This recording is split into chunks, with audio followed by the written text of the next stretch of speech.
Hello, what I want to talk about today is something that most DMs have to struggle with, and that's bringing models to the table. Of course, this doesn't apply if you're only DMing online, but assuming you're actually DMing in with groups or that, and you're not just going fully solely theater of the mind, you probably want to use miniatures or some other device to uh, represent your monsters, your beasts, and whatnot.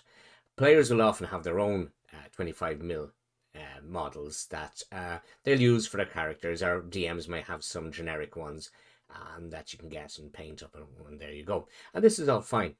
Big problem comes to when you have with the monsters. And bear in mind, with some monsters like goblins and skeletons and the like that, you might have maybe 10 attacking a party or whatever else. To drag that amount of monsters around, especially if you're meeting in town or wherever you are, even a friend's house, dragging them around can be cumbersome. You end up with boxes and boxes. Then you're trying to find them. The models get broken and it becomes a right pain. And that's all assuming that you've had the time to print or buy or assemble and paint miniatures. Bringing unpainted miniatures to the table sort of detracts from the value of having miniatures when they're all just sprue grey. It's sort of like, whatever. So I've been looking, and this is something, and I undoubtedly, you can't beat having a miniature like this. And it is great, and it is something nice on the table, and it's fine if you have them from other games or you whatever. But and like this one comes actually from Shadespire, but it is costly and it is very time consuming to print up and then paint. And maybe you don't like really painting or you don't feel confident enough. So what alternatives are there?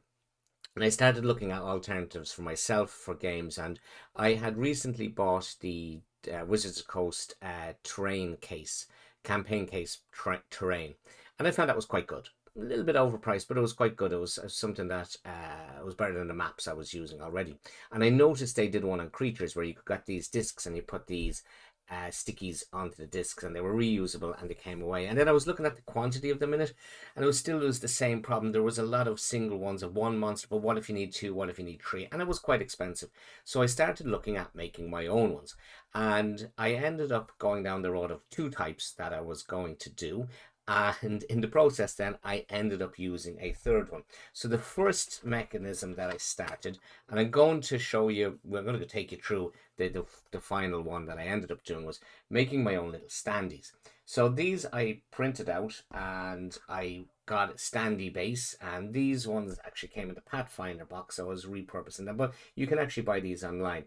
So I would print on paper, obviously color printed, some tokens of, and this one is a bandit.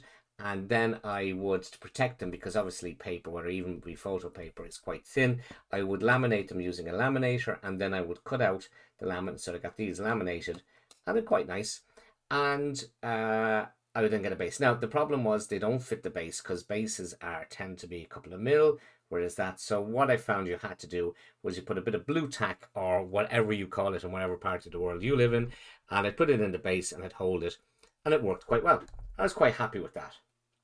Uh, the limitation is you need the base and that, but yeah, it works quite well. I was quite happy with that.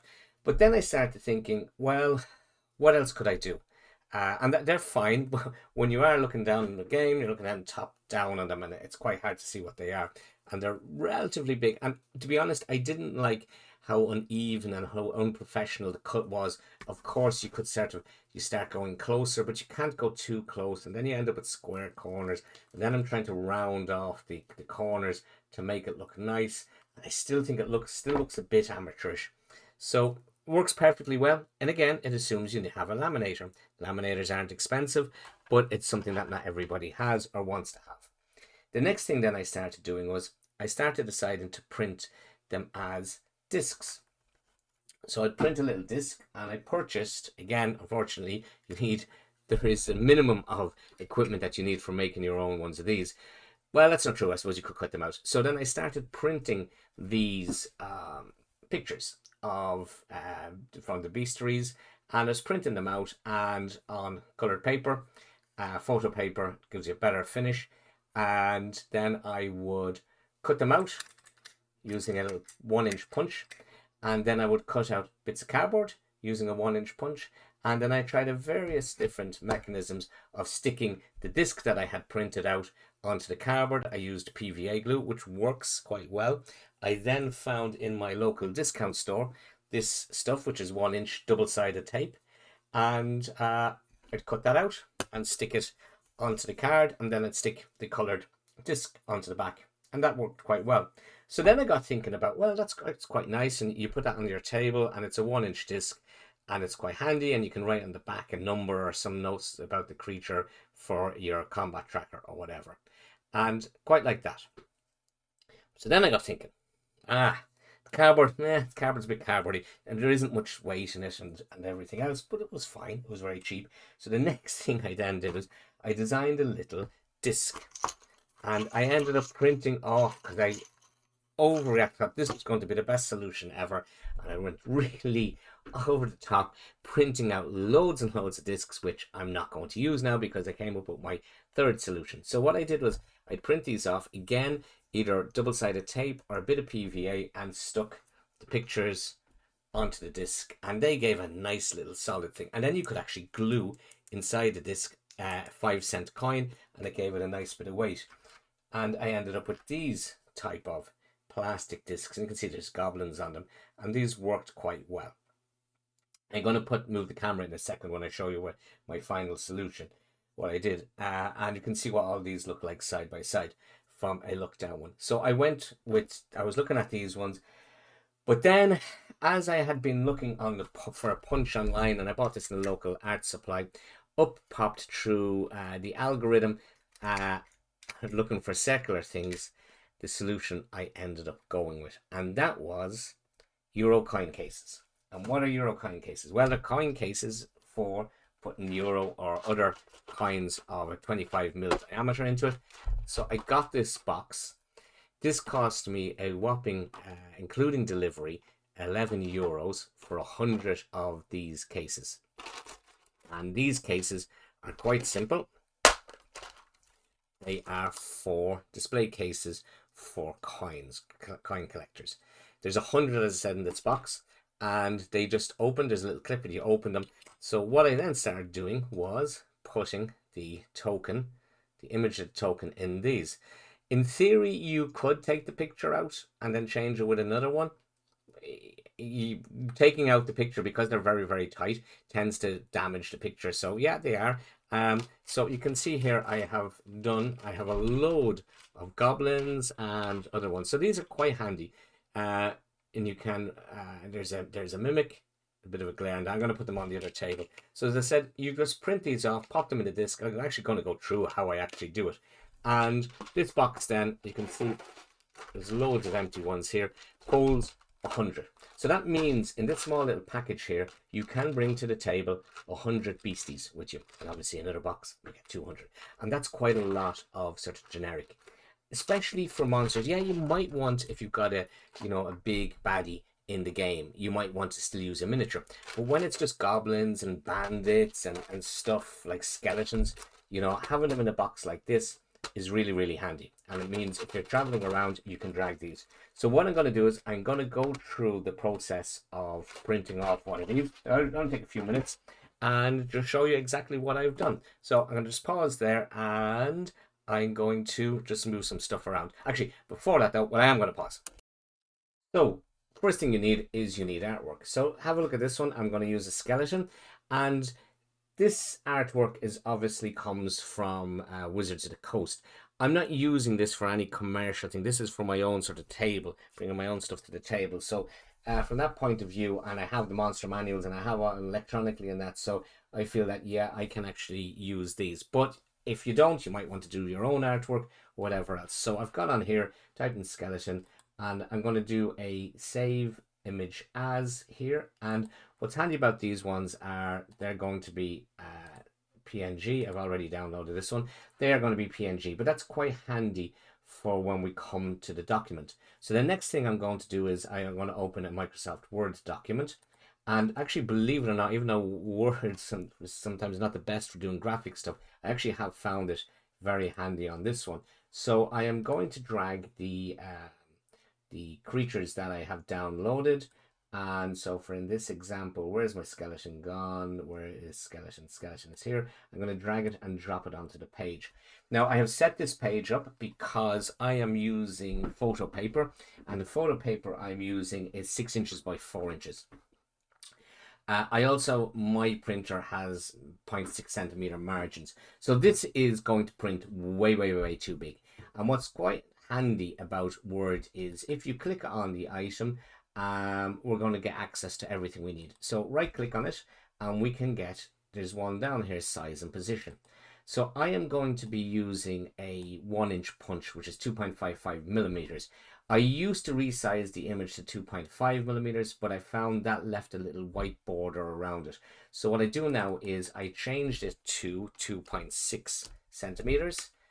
So 2.6 centimeters, and I hit OK, and that resizes the image correctly. Now the one thing I want to make sure is for printing purposes that it doesn't, they'll start moving around. So I just want to make sure that this object is in front of text like this, so it won't cause any wrapping and moving of other objects as I drop them down. So you can see it comes up with a little anchor symbol. Okay, so I've done that there. I'm going to want to load skeletons. So I'm going to put, I'm going to do 9 of them in total. And I'm just going to print them all so on. And I'm going to do that in such a way that I end up with a full sheet of images. So by the magic of the pause button, I have laid out all of these. And you can see I've thrown in a Minotaur skeleton, a Roper, and a Gibbering Mouter. So now I just want to make sure I can print these properly. Sorry, go Control P. So go to print. Yeah, that looks fine. I need to, on my one, you don't want to do scaling. You don't want to, fit whole page. You want to print as is, because otherwise it could potentially change your dimensions. And in my case, I just need to go into printer. I need to make sure I'm photo printing and I'm using photo paper. And I hit print, and out of the printer comes the following. Okay, so the printer has just produced this card with my, how many is on that? 1, 2, 3, 4, 5, 15. So 15 tokens from one print on one 6x4 paper, and they look quite well.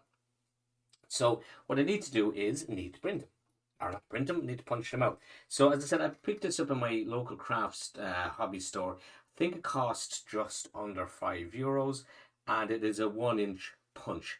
It has a plastic thing here for the idea is you punch that way. So I've taken it out because I need to make a guide for this. Now what I have found with this punch is it goes quite, you need to print some of them quite close to the edge there, because the punch itself stops it. So you want to line up the disc with that. Now I probably want to get a little bit closer. So I found it sometimes is better to trim a bit off the edge and go closer, as close as you can to the disc that you're going to be cutting out, without cutting the image itself. You'll get away with a lot. So I'm going to try and line, as you can see there, hopefully, but there's a bit of a glare there. There's a bit of metal. Actually, that looks like white, but it's actually the metal. I'm going to line this up as quickly as possible. I've just caught a little bit of pressure, so that's now holding. Just check, have a look at that, and then quite quickly, and with as much force as you can, I'm going to punch it out cleanly. So there it goes out. So now I'm going to do the rest of them there later. There is the disc of our skeleton. And so that we can keep an eye on them in the track, I'm just going to put a number on the back of the skeleton, or you could use colors or whatever you want. So I'm going to go skeleton number 1. And this is as simple as can be. There is a little edge on the disc that for your thumb. I'm just going to find that. I think that'd be easy to find. No, it's not. There it is. So I'm going to pop that out.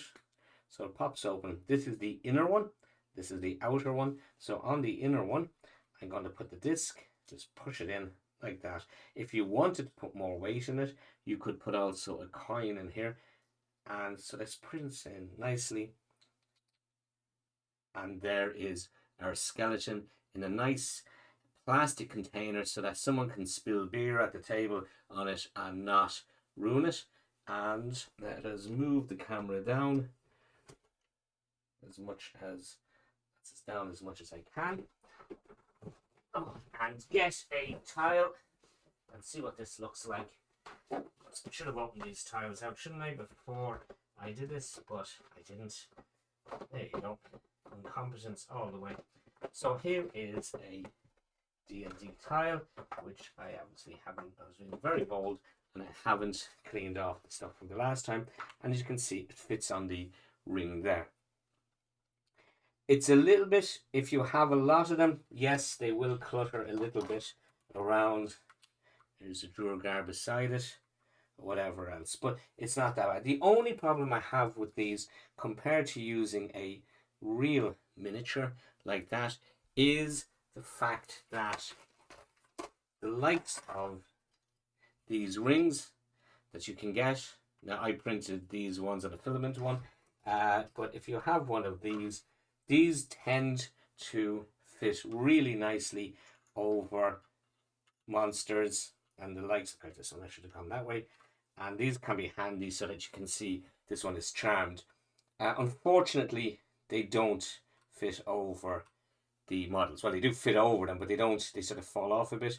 So, you can still stack them onto it nicely. Whereas when you're putting these ones, they sort of move with the token. So that's a bit of a limitation on these. I could have, of course, printed these with a slightly larger inner diameter here, so I could have just popped them over it. But at the end of the day, it's not the end of the world. And you know what? I can always just put them like that on it. And it's really more of an indication for your party as opposed to the monsters. But yeah, you can use them. They just don't work as well as that. These are, it comes, I'll put this, try and get a bit closer to the camera. There's a bit of glare from my lights here and that. But they come up and they're quite vibrant. You can see this skeleton is quite nice. And you know what? It's better than just using a mark or a dice on the table. So how much did this cost me? For 100 of these, it cost me €11. It cost me a once-off cost for £5. I picked up 100 sheets of this. I had these already. Photo stock paper. This is cheap and nasty one. This is from the local supermarket. I think it cost me a couple of euros for 50 sheets of photo paper, and then there's ink for printing. But yeah, I certainly is not as good as having nice custom painted models for your players to be battling against. However, at the end of the day, if you want something easy and quick, this is the solution that I have found: coin cases. There you go. All the best, and I'll talk to you soon.